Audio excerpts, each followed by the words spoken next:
I am old. That's the conclusion that I've come to after researching this video. I want to talk about creepypastas, okay? For anybody who's been living underneath a rock for like the past, man, this is when I feel old, a decade and a half, okay? Creepypastas has been kind of a subsection of the internet where aspiring writers will come to an internet forum called Creepypasta and put down stories to get brutally ridiculed, or in some cases, praised by the internet and locked into the mental psyche for all of eternity. Who knows? Maybe your mid-story is going to get turned into a video game, and everybody thinks your story is amazing, when if I'm just going to be brutally honest with you, you're a mid-author. Okay? I've researched some of the most well-known to lesser-known creepypastas, and let me just tell you something, I'm going to spoil it right now. I had to add a legacy tier just so some of the most well-known creepypastas could actually get high. I was astonished by how some of these creepypastas that I thought were amazing when I was a kid found out, oh no, that's just nostalgia. This is actually just straight dookie.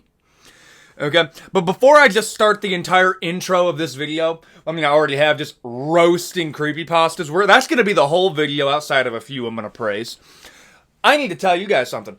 Subscribe to the channel, okay? I'm now going to do this for every single video that I do.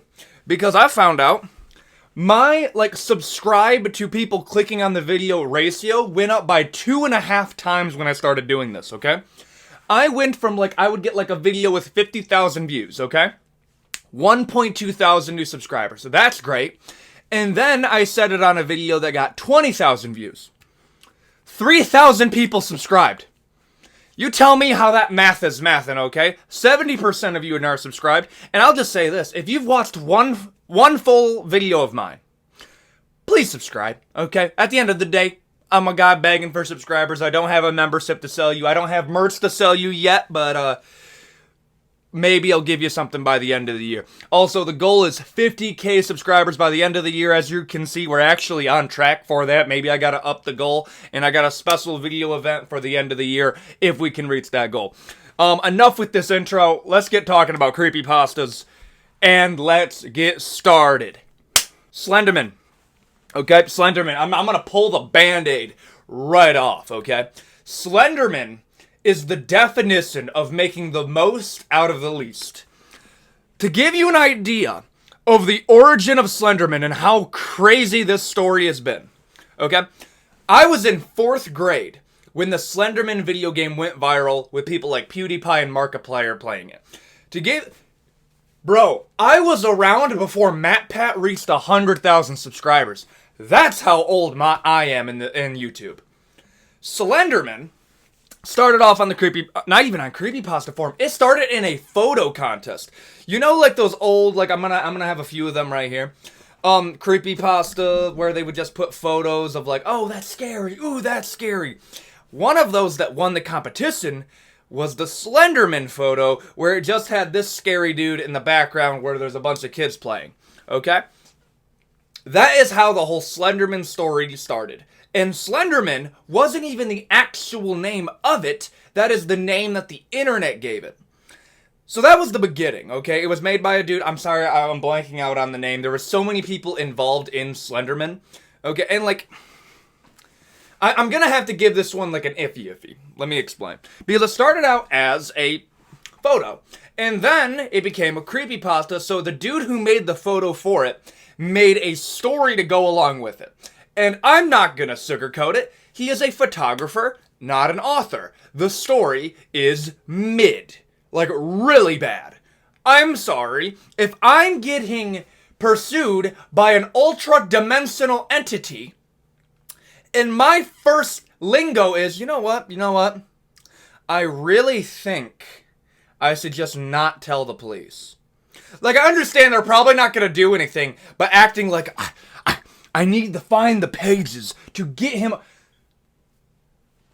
How do you know that? Okay, I'm sorry. If I'm getting pursued by this thing, okay?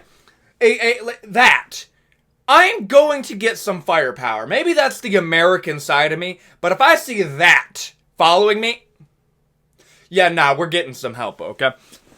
What I mean by it made the most out of the least, okay, is because other people took the Slenderman creature and made it into something good. Number one, Marble Hornets. I've talked about Marble Hornets on this channel before. Marble Hornets was like the first kind of analog horror that had like a pretty high budget. It's like a found footage, and I know found footage gets a lot of bad rap because it's just cheap horror. But last time I checked, you don't need a multi-million-dollar budget to make a good scary movie. I mean, look at most scary movies now. They are trash, bro, and they're more expensive than they've ever been. Paranormal Activity made hundreds to millions of dollars off a $30,000 budget. Marble Hornets is the same thing. It was a kind of a Slenderman type of internet form. I liked it. That, to me, is better than the actual Slenderman story. And what propelled the Slenderman story into the mainstream, whether you believe it or not, was the game. This sounds like I'm making it up. The idea of, gathering the pages for Slenderman, okay? All of that came from the video game. That was never brought up in the story until the video game did it. A lot of the cooler aspects of the Slenderman story came from the video game. There's a few things that I do like about the Slenderman story. I'm not just gonna bash the guy. I like the slender sickness type of thing that they're going for, where, oh, well, if you are in proximity to Slenderman, you start losing your mind. I like the Eldritch Lovecraftian aspect of it, that your mind starts to break trying to perceive these other dimensional entities. I like that. But then, they immediately F it up by, oh, what happens if the Slenderman gets you? He impales you on sticks and starts removing your organs. Okay, we just completely missed the mark on how cool you could have made this, okay? I think it would have been infinitely more effective if it just took you. You don't know where it went, you don't know where the kids went, it just took you away. No, instead, oh no, he does this and it's really spooky. I already kind of spoiled it. I have to put it in Legacy just because it's Slenderman, the most recognized creepypasta of all time. But, the story behind it isn't that good. They made a lot of it as they went along. And a lot like other creepypastas, it started with the picture and then they wrote around it. And I'm going to tell you this right now. A lot of the time, that doesn't work out. You're going to figure out throughout the video. But Slenderman, Legacy, but if I had to rate it, honestly, I would put it in a B or a C.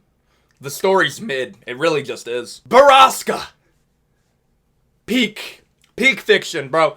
Borrasca as a story is one of the most finely written creepypastas I've seen in a minute.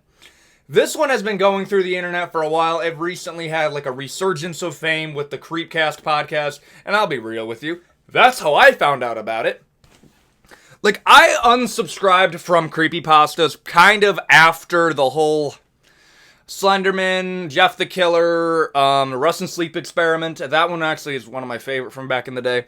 I completely missed Borrasca. Borrasca as a story, I want to give you the quick plot, but there's a lot that I can't tell you because a lot of the effectiveness of Borrasca comes with the twist ending.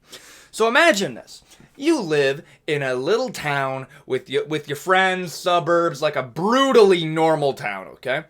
But, it has some problems. Think of living in Flint, Michigan, but, for all my Michigan people, you know what I'm talking about.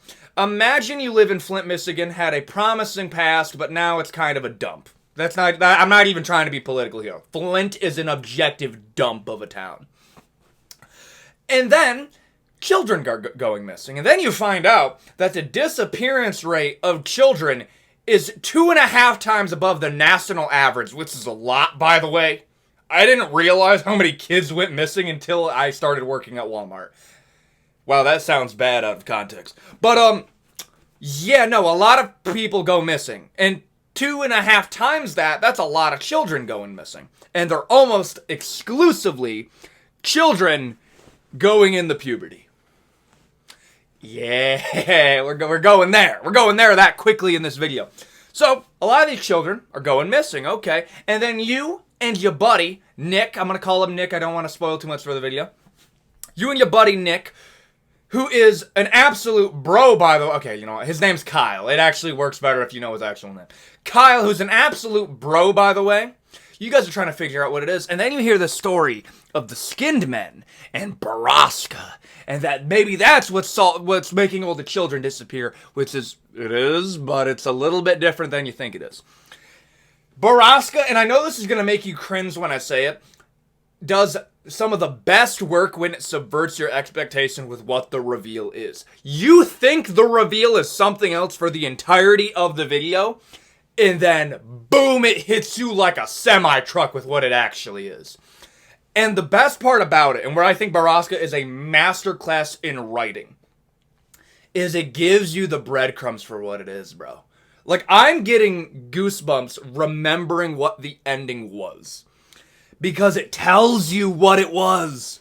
Like, oh, a little bit of here, a little bit of there. When you go back, like, Borrasca is something that you read multiple times because you realize, oh, no. Like, I actually had that reaction with the third act of this story.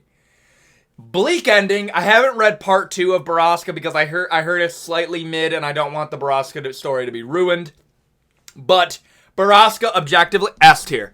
It is one of the best creepypasta I've ever seen, and I'm going to be giving out a few S tiers because I think a few of these need...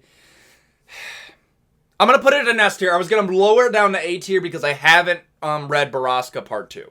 But Borrasca, S tier. Feed the Pig by Eyeless Jack. Now, the reason that I have to preface the author here is because he has the most submissions on this tier list out of every other author. Eyeless Jack is... Okay. By any chance you're watching this, Elias, I'm going to say something you're probably going to be offended, but let me cook. Is one of the most grotesque authors, okay? One of the... Like, he is one of the only people that when I've gotten done reading his stuff, I actually had to, like, sit in the dark, like... What did I just read, bro? Okay? I'm going to cut back on the swearing because it actually hurts me in the algorithm, so I'm going to leave it up to you. But I think I'm already screwed by some of the stuff that I got to talk about in this video. Including Feed the Pig. So Feed the Pig, ooh, this one's actually a tough story to talk about. So Feed the Pig covers a story of a man down on his luck. His girlfriend's cheating on him. He lost his job. He's about to lose the house. And a bunch of other bad stuff is happening. So he decides to commit Minecraft Say Quit game. Okay? And he goes to the afterlife. Now, where Feed the Pig automatically F's with you is it changes where it's going. You see, what I immediately thought is this was going to be a story of a lost soul making his way through hell, and there's going to be a story, and then then an angel's going to come down and then offer him a second chance. And you can enjoy life. Don't cast the gift of life. It ain't that. Like at all, bro. It's way worse than that, okay? Immediately drops you in a place called the Black Farm.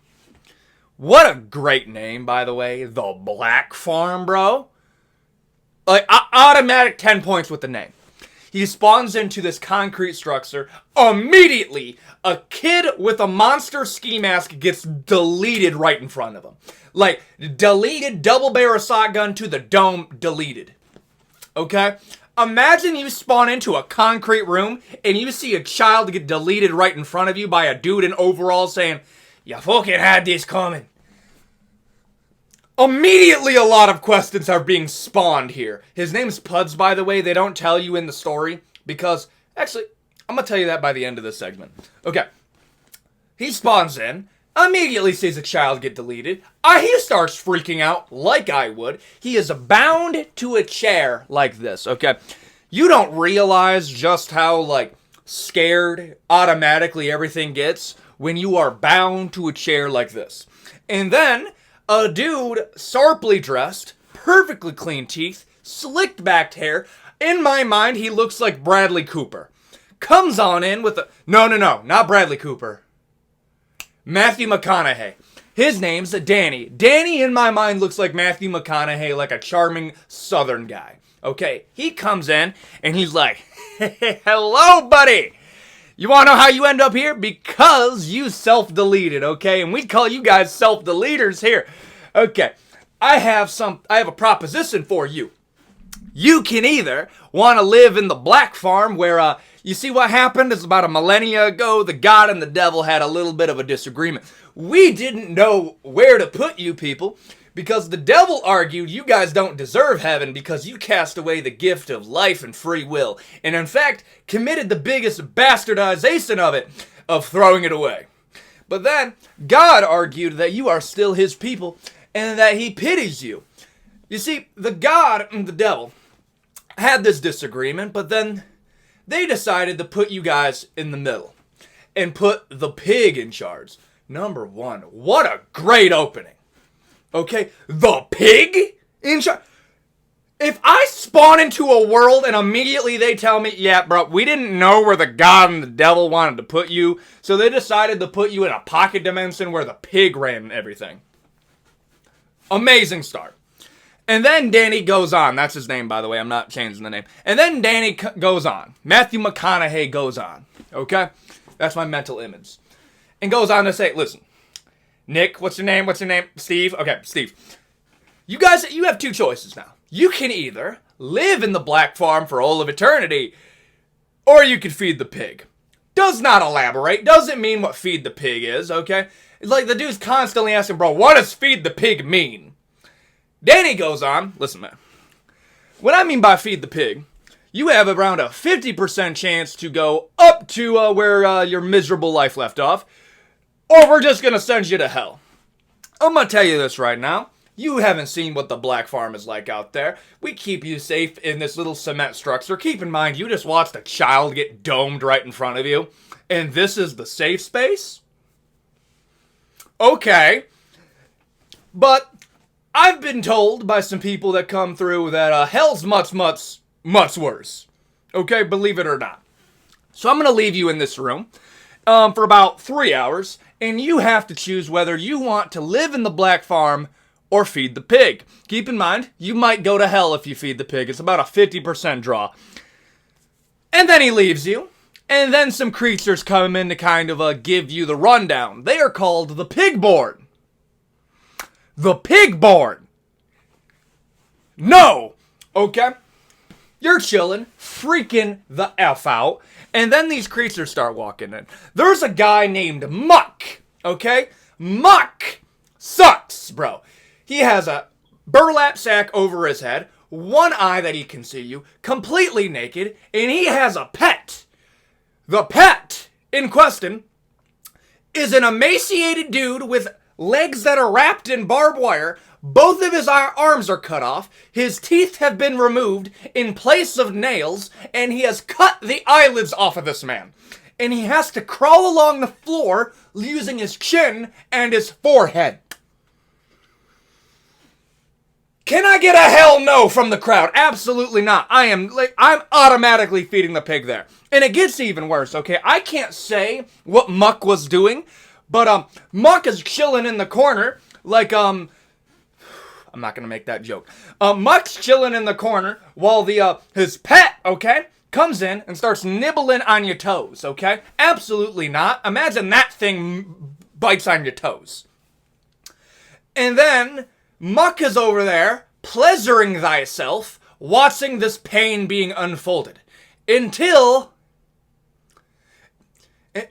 he finishes, okay? That's about as much description as I can give what happens. I'm not going to go much further in there. Cue that nightmare, so you're thinking to yourself, what the hell is going on here? That is the Black Farm. And then another chick comes in, her entire eye has been removed, and basically tells you, listen, I came here because I wasn't brave. But I just want to tell you, you don't want to be out there. I can't even begin to describe what it's like out there. So you need to feed the pig. And then Danny comes back, gives you the choice one last time, and our main character says, I'll feed the pig. They take him out, blindfold him, walking for miles, and then throw him into the mouth of the pig, where he has to crawl up the tongue, down the esophagus, in complete darkness, with some of the worst descriptions I've ever heard in terms of pain and awful, getting eaten while he's going down. Because at the end of the day, that is better than living in the Black Farm. And the reason that I gave you basically the whole synopsis of of Feed the Pig is because Elias wrote 2 books to go along with it. Black Farm and Return to the Black Farm. I have read both of those because of the Creepcast. Goated. Bro, the world of Feed the Pig is awful. Okay? The only thing that I will add as a hook to read that book of Elias Withrow, which I actually recommend you do, is you get to find out how Muck's Pet became Muck's Pet.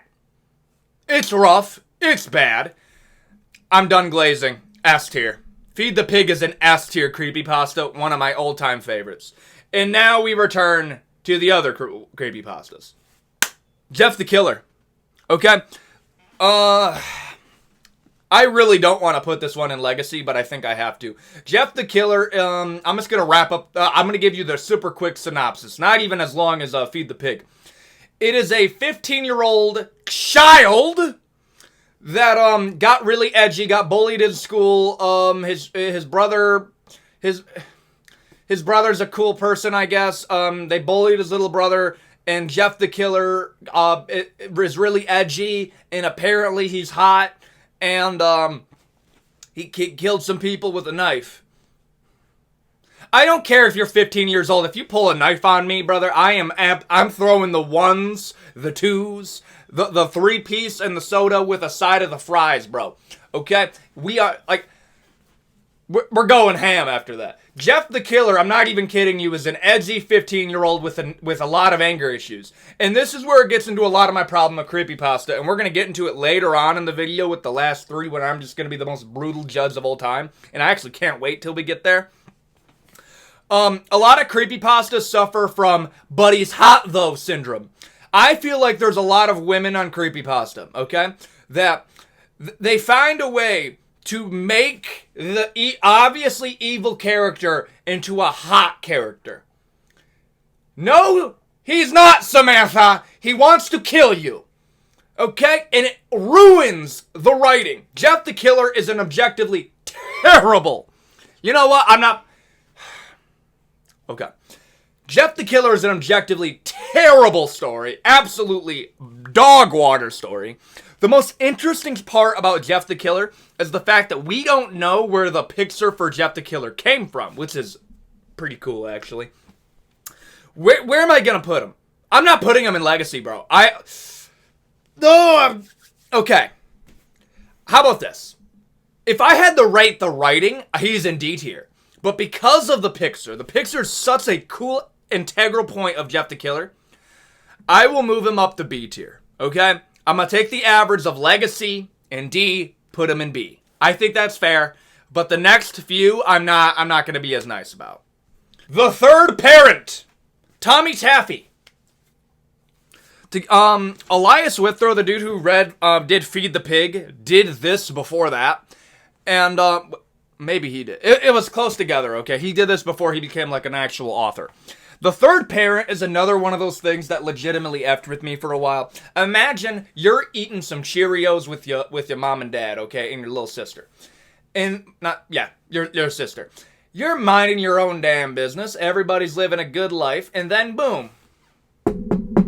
Somebody's at the door. What's going on? Your mom, your dad, they start having this kind of almost concerned look on their face. They're like, nobody's supposed to be here. It's 11:30 on a Saturday morning. What's going on right now? And then they go to the door. Open the door.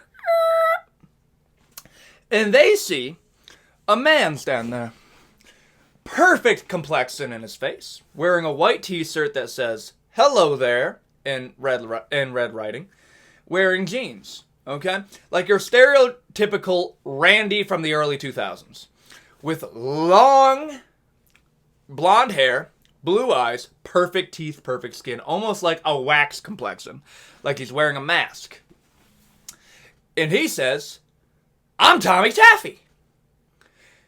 And walks in and proceeds to give you a speech. So your parents are absolutely freaked out, but in a way where they can't say anything. They're just looking down at their food like dread fills their mind. And then Tommy Taffy comes in, gives you the whole spiel. Hi, kids. Your mom and dad have offered you to me. I am going to be your third parent. You guys are going to come to your mom, your dad, and me. Okay? I'm going to be taking care of you like I took care of your mommy and daddy over here. And we are just going to have the funnest time. It's not a fun time at all, bro. This story's effed up, bro. So, the Sawyer story is these two kids being raised by Tommy Taffy for 8 years, bro.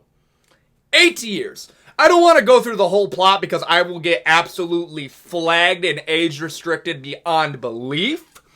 But Tommy Taffy, it's one of the most brutal stories I've ever read. Like, I'll be real, bro. Like, I'm gonna say this. It's not at Feed the Pig level. I'm gonna put it in A tier. Before you hit me with whoa, because people that have read the story know just how brutal it gets. Read the full thing. The third parent part 2, and then a few of the stories that go along with it. There's 4 Tommy Taffy stories in total. Where you get to figure out the origins of Tommy Taffy, all of how the rules of the game work, and other people that have talked with him. If you take all of that into account, Elias really cleans up his writing in the later half. The problem that I have with the third parent is I feel like, okay, at times, it is brutal for the sake of being brutal. And I don't dig that unless you use it for a storytelling, okay? Like, I use this example a lot. I'm a big fan of Berserk, okay? The Berserk anime manga, okay? I'm a huge fan of that. They had the eclipse, which is one of the most brutal things in the entirety of fiction. But they use it as a way to tell a story. The third parent suffers from, I'm going to be brutal, but it's not going to do anything. It has one of those things that happen in the story that I'm just frankly not a fan of. However, he cleans it up later on in the story and with Feed the Pig. That's why I like it. I'm going to put the third parent A tier. A tier. It misses out on that S because I have a few gripes with it, but it cleans up near the tail end. I just can't put... A tier. A tier. Okay, I'm doing A tier. The Russin Sleep Experiment. Thank you. Oh, I love this one, bro. The Russin Sleep Experiment was my first ever creepypasta, bro. I remember just chilling at home. I was in 4th grade. I came home from school, and my big sister comes in. And she shows me a creepypasta forum. Like, she told me this was an actual thing that happened. I was in 4th grade. I think she was like a junior in high school. My memory's a little fuzzy back then for like the distinct details. But I distinctly remember this story because this legitimately effed with me for a little bit. She comes in, and she shows me a super legit looking, in my mind, I'm a 4th grader, super legit looking forum explaining with the Russin Sleep Experiment. And keep in mind, she tells me this actually happened. 5 Russian prisoners of the gulags get sent into an experiment where the Soviet Union runs an experiment that is, how long can the human body go without sleep, being pumped full of stimulants and gas that prevents them from sleeping. And the story follows the scientific team, okay, it takes the place of the scientists, pushing these prisoners to the brink, and how the experiment goes horribly wrong. I think you guys are aware of a lot of the story, so I'm not going to bother going through the entirety, giving you the full summary. But imagine hearing that as a 4th grader, thinking that it really happened. Bro, I rewatched it. I only have a few gripes with the story. Like, I wish that they went into what the leadership was doing. I wish they further talked about to be more specific with how the experiment was ran. Instead, they were kind of like, his esophagus was ripped from his urethra. Like, it was some, like, a lot of buzzwords were being said that I feel like kind of, it reminded me of SCP, but when I wanted more of a story. Maybe that's just me. The Russin Sleep Experiment is objectively an A tier. It really just is.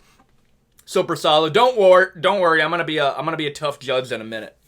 But Third parent, Rust and Sleep Experiment, A tier. It just misses out on that S tier because it misses out on just a few things in the storytelling that I think could have done good. Penpal.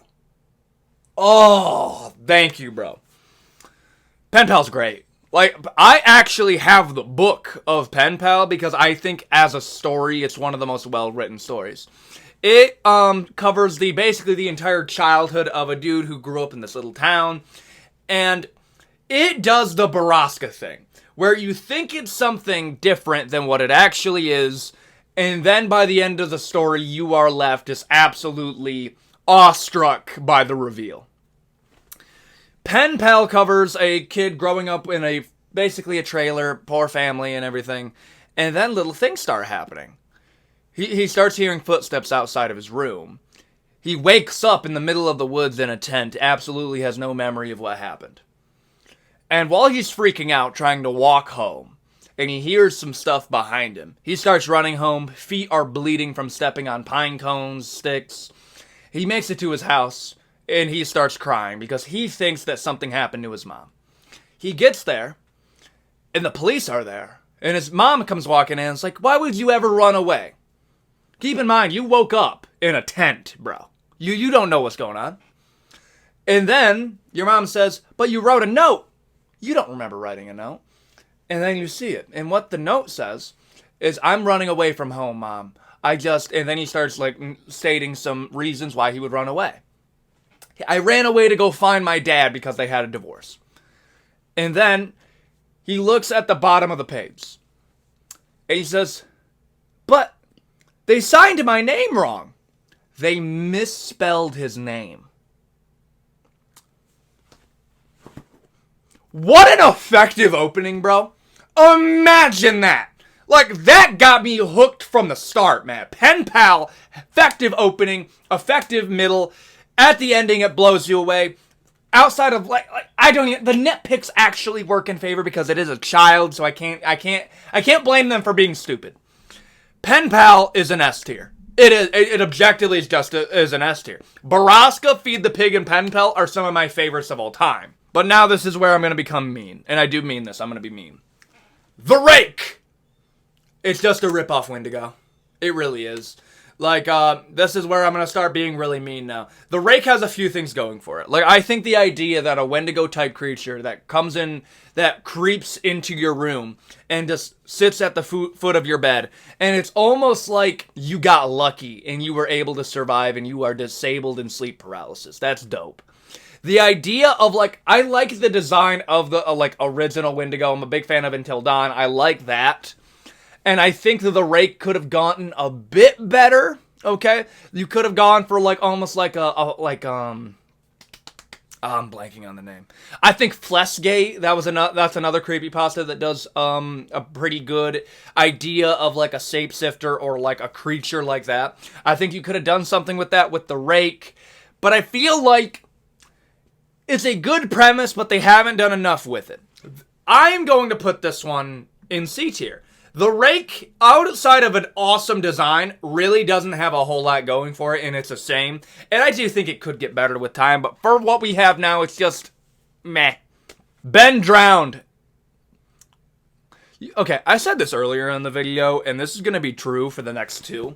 I feel like the fan art ruins some of these.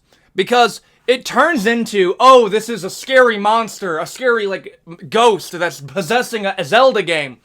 And then I'm reminded by how many, women had a crush on Zelda when they were a child. And they start making some just absolutely unhinged fan art that ruins the entire story. I get it, Samantha. You want to sleep with Link from... Damn, that was rough. You want to sleep with Link from Zelda. He still wants to murder you, Samantha. Ben Drowned as a story has done a really effective beginning. Imagine you're going into, a garage sale, you're looking through, and then you find a Zelda game, and then the Zelda game turns out to be haunted, you're communing with a spirit, and then you find out the spirit possesses your computer, and that's when the entire story kind of falls flat on its face.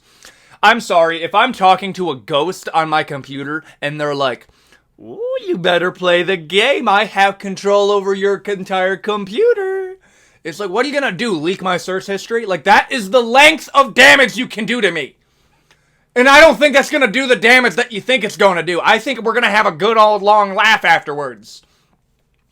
Like, I'm just going to disconnect my computer. Like, there's nothing on my computer that I treasure to the point that I'm going to risk getting possessed. And it's just dumb. It really is just dumb. Effective beginning, and that's why I'm going to put it in C tier, but the ending of the story is absolutely garbage, bro. C-, easy. Eyeless Jack, bro. What the hell, man? This is another one. This is another one of those, and it actually makes me kind of mad. If you just wanted to make a hot serial killer, make your own story. This is so bad. Like, actually terrible. This is a dude who was like, oh, I'm going to college. Oh, there's a hot girl named Jenny, and I wanna get the second base, but it turns out they worship Baphomet the demon goat. Okay? I don't know how down bad you are the moment that I hear, hey, bro, we gotta worship Abaddon, the angel of the pit. I'm done, okay? I'm not that desperate. Yet. Eyeless Jack is absolute garbage story, bro. This only got famous because it got famous in an age where creepypasta was in its infancy, and it was it had the sock tactics, okay? Like, I haven't said it for the first few. Jeff the Killer rips out your intestines. Slenderman in the original story would rip out your intestines and put it in bags and put it in top of your body again. Jeff the Killer got possessed by a demon and killed the girl that he was trying to sleep with, and now they call him Eyeless Jack because the ritual, they poured hot tar into his eyes and killed him. And he kills women and he cuts out their organs. Like, you see what I'm saying? It's like, oh, cool, another one. Wow. But he's hot. It's like, shut up. Shut up, Samantha. I'm sorry for anybody who watches my content named Samantha. You're just catching strays, literally, the entire video, but Samantha, stop it. Garbage. Actually, D tier. I'm gonna say it one more time. Garbage! Okay, next up. And finally, Sonic EXE.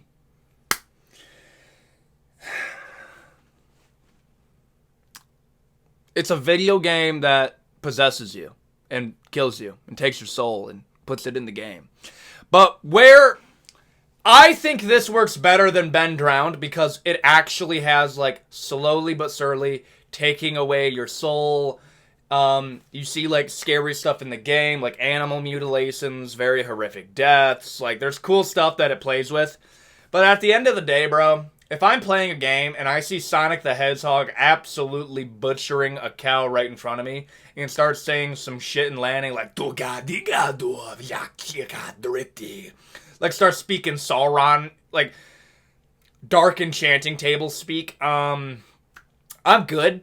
Like, I'm turning that off. Like, I'll be real with you, bro. My attention span was absolutely so fried as a child that if I was playing a game, unironically, where Sonic the Hedgehog started talking to me, like, the darkness comes and the lamb will be slaughtered for the people to see, and they will be fed to the demon Baphomet like he was lambs to slaughter, I would be like, but where's the Call of Duty?